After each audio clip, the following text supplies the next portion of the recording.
Hey, I'm Rachel J, and this is Cultivator Kitchen. Hi guys, happy Friday. I have a special video for you today. I almost forgot to do my garden Q&A video. You guys left me such awesome questions on my full garden tour, and I'm gonna answer them right now.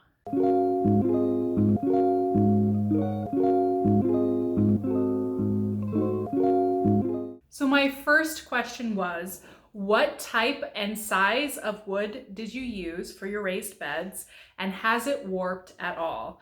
And the answer to that is I used cedar wood. That's super important because cedar is bug resistant and it won't rot very easily. And I made sure to use 3x6 beds. So one piece of wood on each side is 3 feet long and the other sides, they're 6 feet long. And that is 1 inch thick wood. So no, they have not warped at all, which is awesome. It's been well over a year since we built our garden, and I will link to how we built our garden above in case you guys want to watch that video. It's actually the first video I ever filmed for YouTube, so I hope you guys will love that. I did a full time lapse of how we built everything in my raised bed garden. And actually the thickness of the wood here is really critical because I had to take down raised bed kits we had bought at Home Depot that we had there before. They had really thin wooden boards and those actually warped and dirt was spilling out between the cracks. They were a horrible mess. They also started to rot. So you absolutely want to pay a little bit more and get a thick, solid piece of cedar. Thank you for your question. The second one, and I got this question worded a few different ways, was do I have an irrigation system and how often do I water? This is a funny one for me because I'm actually probably not the most attentive gardener. I almost never water. When I first refresh my soil in spring and before I put my seeds and starts in, I will definitely water and make sure the soil is moist all the way through.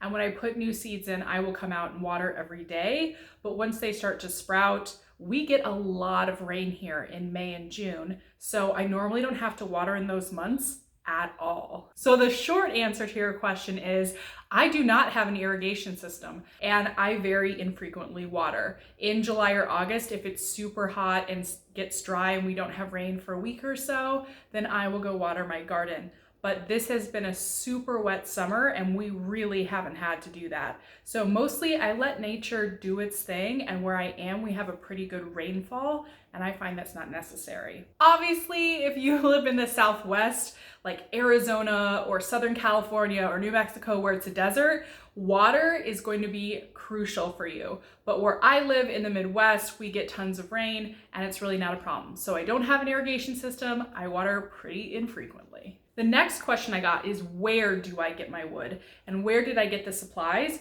for my garden beds? I actually got mine this time from gardeners.com, and that is Garden Supply Company, I believe it's called. I'm not sponsored by them. I just think their products are really awesome. If you buy now actually in the fall and plan to install them next year, you will probably get a really, really good price. And they have free shipping. Again, not sponsored, I just think it's good quality stuff. And they have the 3x6 beds with metal corners, so the corners will last forever. You could always replace a board in them if something happens. So the one I got from them is 3x6 and they're 15 inches deep. I would have them even taller if I could, but I liked using those boards and corners because everything came together. We're able to install everything ourselves and we don't have wood cutting tools. Maybe we will one day. And so that made it really easy to do. The next question is a complicated one. Someone asked, where did I learn how to garden?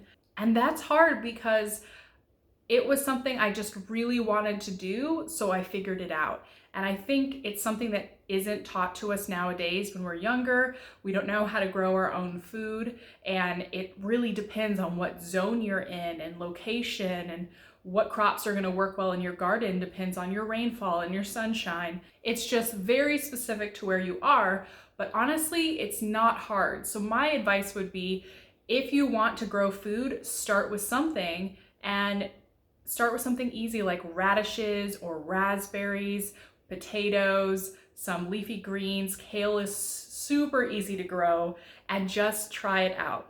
I learned by trial and error and also by watching YouTube. There were a lot of gardening YouTubes that I love to watch about composting and soil amendments. And my absolute favorite is John Kohler, and he has a website, growingyourgreens.com, and I think that's also the name of his channel on YouTube, but if you go to his site, it redirects to his YouTube.